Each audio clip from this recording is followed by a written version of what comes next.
Have the Maniacs changed their mind about the quarterback? Let's find out in this video.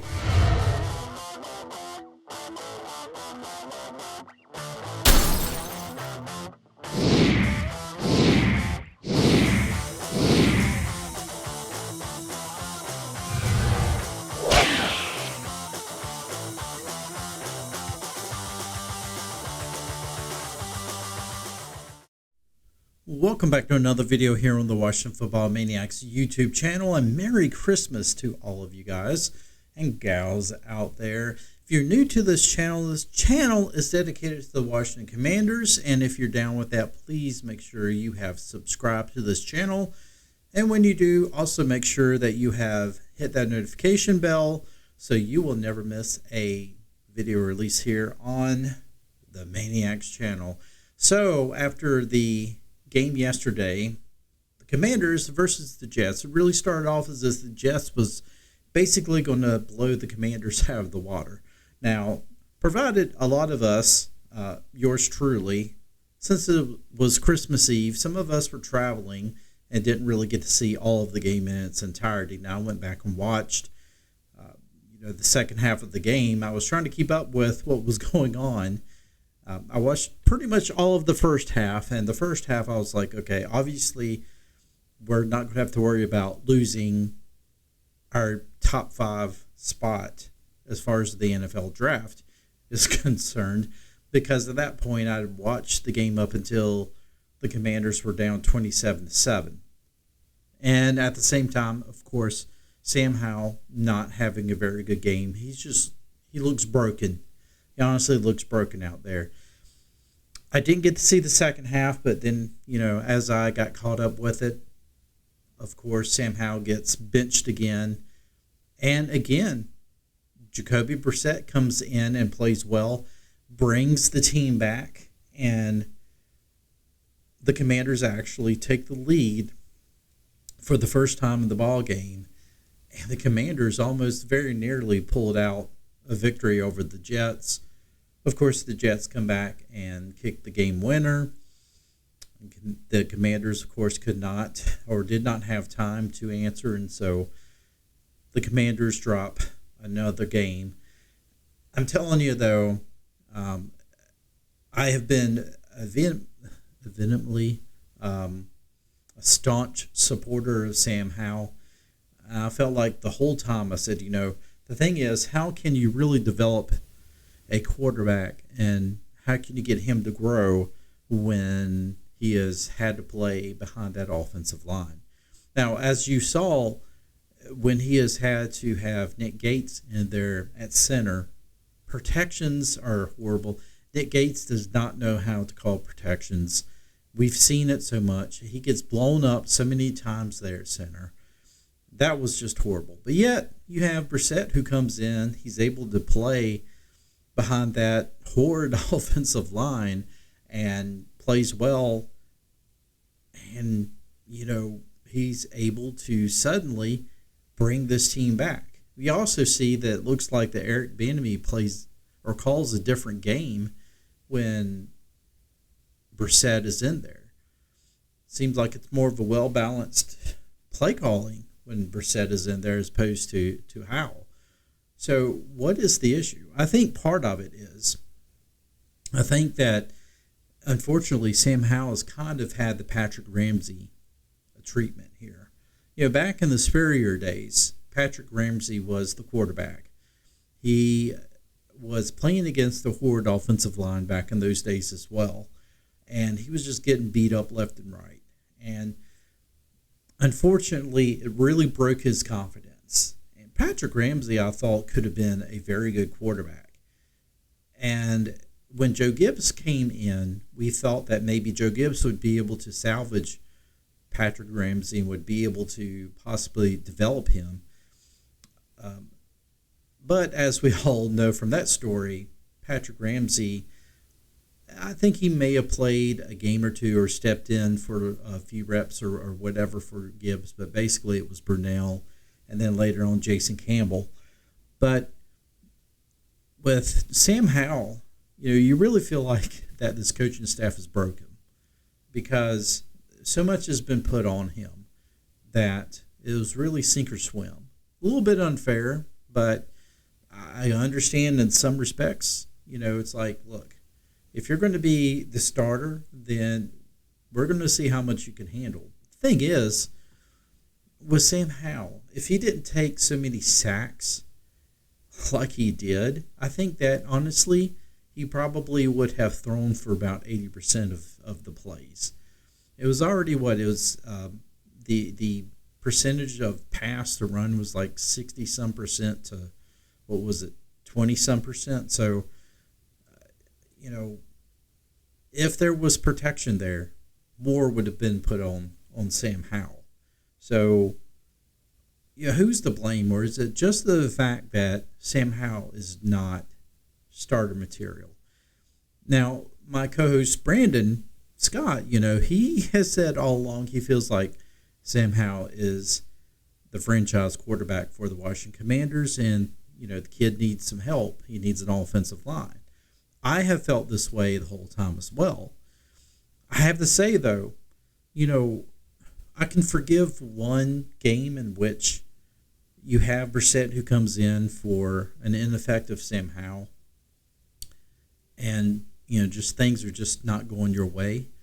But you have 2 games like that in a row where obviously confidence has shaken. Things are just not right with Sam Howell, and you have Brissett who 2 games in a row comes in, and suddenly there's a spark, and suddenly things are just working smooth and silky as butter, and the offense just looks like a totally different offense. It just looks like everything, it just works. And so then really starts to make you see maybe Sam Howell is not there. I mean, we all knew that Sam Howell was not perfect, right? We knew there was a little bit more developing that needed to happen. And then the questions were, do you keep Eric Bieniemy along for the ride next season in order to further develop Sam Howell, or do you force Sam Howell to go in with a new offensive coordinator, somebody else who would take over the reins of developing him? Or would the next regime even want Sam Howell as the quarterback? And now it's looking as if, honestly, I think I've kind of changed my tune on Sam Howell.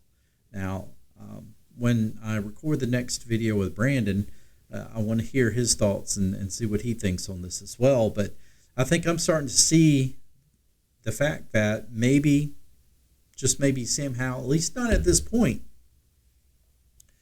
maybe he's not the guy. That doesn't mean that he can't be the guy. But I think that he needs some competition.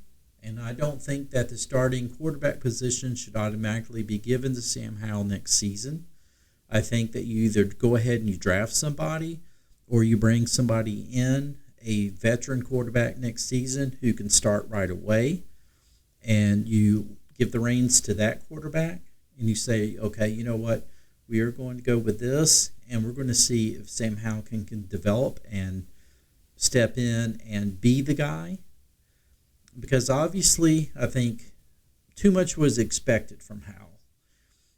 Knowing that the offensive line was in the shambles that it was in, and you just feel like that, I don't know. I mean, I'm willing to accept that Sam Howell is not the guy right now.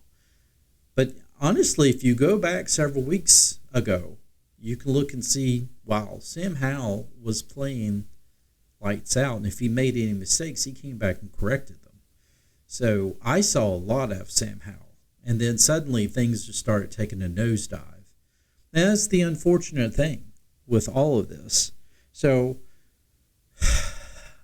I have a mock draft, and I will make a video on the mock draft I have, because obviously now we have moved up into the 3rd draft position now. And so we're in a prime position to draft a quarterback at this point. And we could be in the running for Caleb Williams or Drake May. Right now, I will just give you a little sneak peek at my mock draft. I have changed my tune and said, you know what, let's draft a quarterback in the 1st round. But that still doesn't make me feel good about next season, because the thing is, that's already probably surrendering the idea that you are in a total rebuild mode. And you're going to have to look at that quarterback and say, okay, if you play at all this year, you know that this team has to be rebuilt.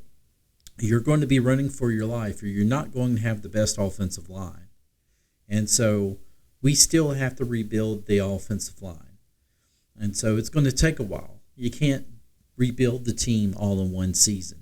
So do you go ahead and draft that quarterback this year? You're probably going to have the best chance to be in a spot to where you can draft a first-round talent. Now, the other thing is, I've seen it so many times in the past 20, 30 years, not just with Washington, but with other teams, where they have drafted first-round talent at quarterback, or they have drafted a quarterback in the first round, and the talent level just never got there, just never matched the draft status. And we've seen it a lot.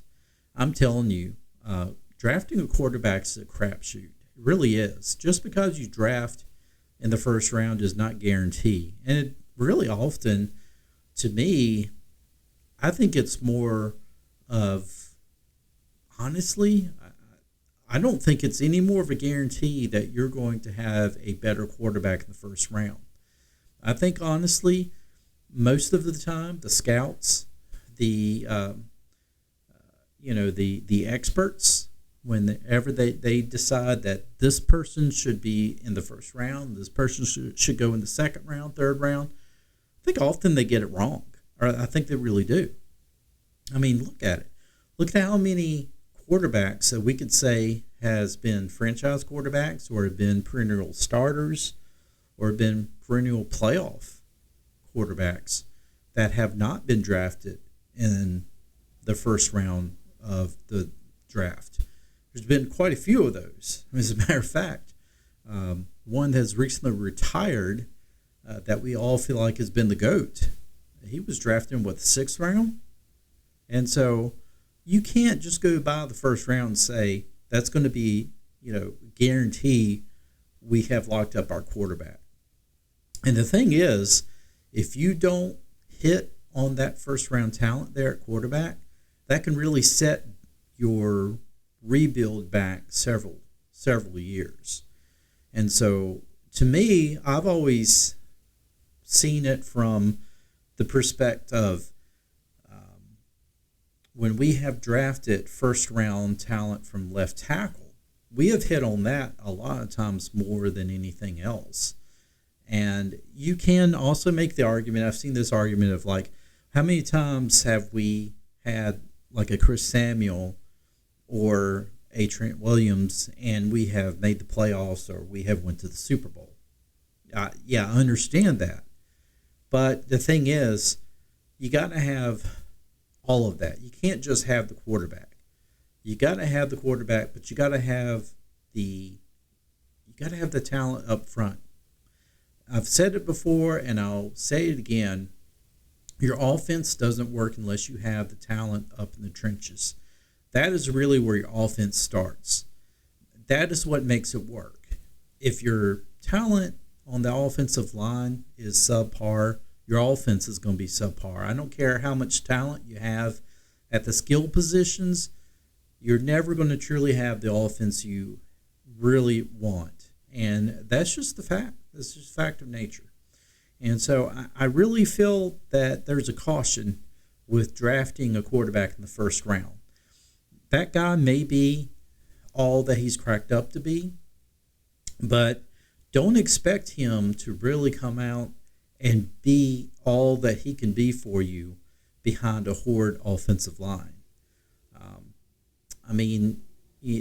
RG3 in that first year had one of the best offensive lines that he got to play behind, in the last, 10 years in Washington. And that really helped him. And yet, after his injury, and he came back after that, he just was never the same. But I just feel that if we do draft a quarterback in the first round and we don't address the offensive line, or we don't address it with high enough talent that we feel like is going to be an upgrade over what we already have, then at the same time, I think you're also making the case that you're surrendering next season and you're pushing development out even further. That was the same argument that people have been making about drafting a left tackle in the first round this year and not drafting a quarterback, saying that you're just pushing your development and your rebuild of this team out further because you're not getting that sure thing quarterback. I think it's also the same argument either way, because again, my belief has always been, as I said before, your offense starts in the trenches. It starts and ends in the trenches. And if you don't have the talent up there, your offense isn't going to succeed. That's my belief.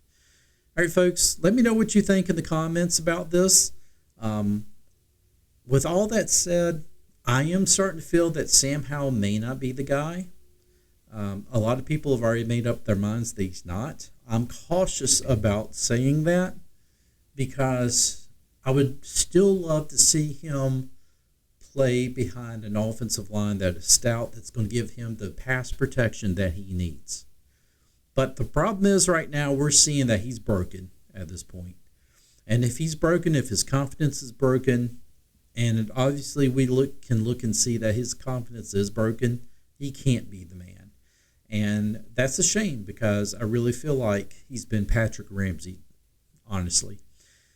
Again, folks, let me know what you think in the comment section. If you enjoyed this video, please give it a like, give it a share. And with that said, I will see you in the next one. Take care, folks.